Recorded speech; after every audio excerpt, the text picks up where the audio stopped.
Selamlar herkese. Bugün Minecraft'ta iki farklı eşya asansörü yapımını gösteriyorum. Evet, ilk sistemimizle başlayalım. İlk sistemimizin malzemeleri 2 sandık, 19 gözlemci, 10 bırakıcı, 1 huni, 1 kızıltaş yineleyici, 1 kızıltaş karşılaştırıcı ve 5 tane kızıltaş tozu.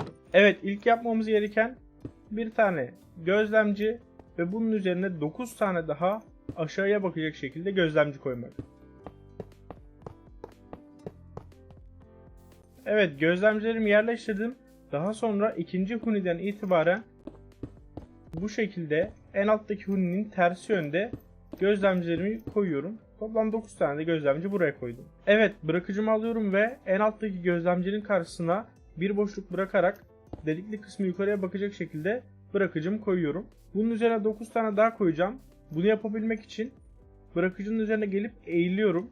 Shift'e basılı tutarak zıplıyorum ve sağ tıklıyorum. Bu şekilde bırakıcının üzerine yine bir bırakıcı koyabileceğim. Shift'e basmadan zıplarsam alttaki bırakıcı açarım. Dolayısıyla Shift'e basarak zıplıyorum. Evet, 10 tane bırakıcımı koydum. Şimdi bu bırakıcılardan bir tanesinin üzerine yine Shift'e basarak zıplayıp sandığımı koyuyorum. İstersen bunu çift sandıkta yapabilirim. Şimdi en alta iniyorum. Itemları bırakacağımız kısmı yapacağım. Bunun için en alttaki bırakıcıya bir tane huni koyuyorum. Ve onun üzerine de bir tane sandık. İstersem yine bunu da çift sandık yapabilirim. Evet, şimdi bir tane redstone clock yapacağım. Bu redstone clock sistemi sadece bu bırakıcının içinde eşya olduğu zaman çalışmalı. Dolayısıyla bu bırakıcının önüne gelip bir tane kızıltaş karşılaştırıcı koyuyorum. Bu kızıltaş karşılaştırıcı bu bırakıcının içinde eşya olduğu sürece sinyal verecek. Daha sonra bu sinyali kullanabilmek için bu karşılaştırıcının önüne bir tane kızıltaş yineleyici koyuyorum. Daha sonra bu şekilde kızıltaşlarımı diziyorum. Ve şu anda sistem tamam. Bu sandığın içine eşya koyduğum zaman en üst kattan bütün eşyaları alabileceğim. Örneğin elimdeki 10 tane bırakıcıyı koyayım. Gördüğünüz gibi redstone clock çalışmaya başladı. Ve en üzeri çıktığında eşyalar buraya geldi. Bir kere daha yapalım. Redstone clock çalışıyor ve sandığın içine bırakıcılar geliyor. Evet, geçelim ikinci sistemimize. Bu sistemin eşyaları da 10 bırakıcı, 2 kızıltaş karşılaştırıcı, 3 huni, 2 sandık, 11 blok ve 16 tane de kızıltaş meşalesi. Bloğun ne olduğu önemli değil, herhangi bir solid blok kullanabilirsiniz. Bir önceki sistemde olduğu gibi fırlatıcılarımı alıyorum ve yukarıya doğru 10 tane fırlatıcımı koyuyorum.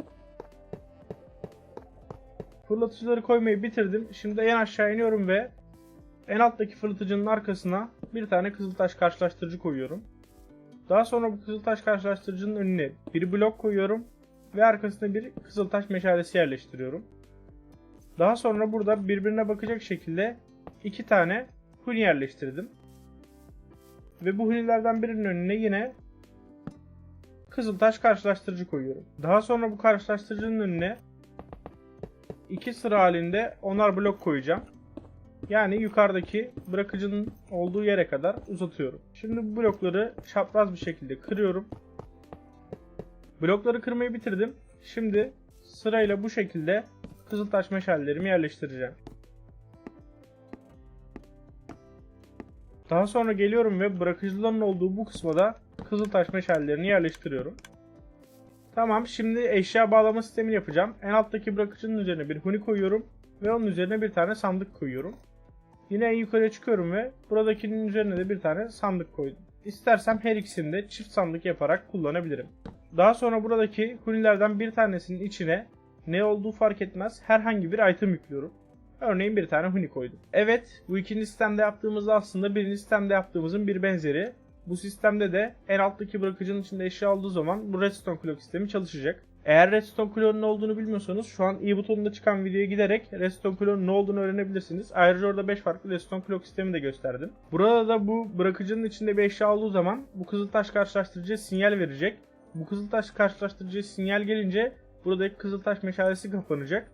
Buradaki kızıltaş meşalesi kapanınca da bu huninin içindeki item burada sıkışıp kalmayacak. Bir buraya gidip gelmeye devam edecek. Ve buradaki eşya bu huniye her geldiğinde bu kızıltaş karşılaştırıcı bir sinyal verecek ve bu sinyal kızıltaş meşallerini tetikleyecek.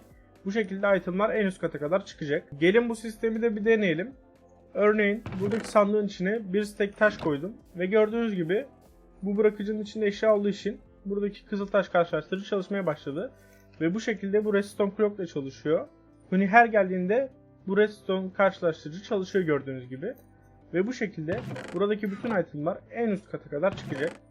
Gördüğünüz gibi bütün kızıltaş meşalleri sırayla tetikleniyor. İkinci sistemin birinci sistemden en büyük farkı ve avantajı sessiz olması. Çünkü birinci sistem eğer sık kullanıyorsanız hayatta kalma modunuzda çok canınızı sıkabiliyor.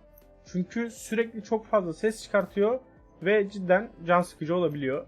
Örneğin test edelim. Bakın buna geliyorum ve bir stack taş atıyorum. Arkadaki redstone sisteminin çalışmasını sürekli duyabiliyorsunuz.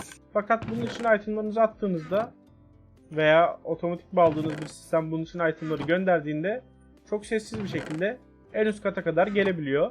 Benim önerim dolayısıyla ikinci sistemi kullanmanız olacak. Arkadaşlar videoyu burada bitiriyorum. Oldukça kısa ve sade tutmaya çalıştım. Beğendiyseniz like atmayı unutmayın. Düşüncelerinizi ve önerilerinizi yorumlarda bekliyorum. Kanalıma abone olup zilleri açarak videolardan bildirim alabilirsiniz. Başka bir videoda görüşmek üzere. Kendinize iyi bakın.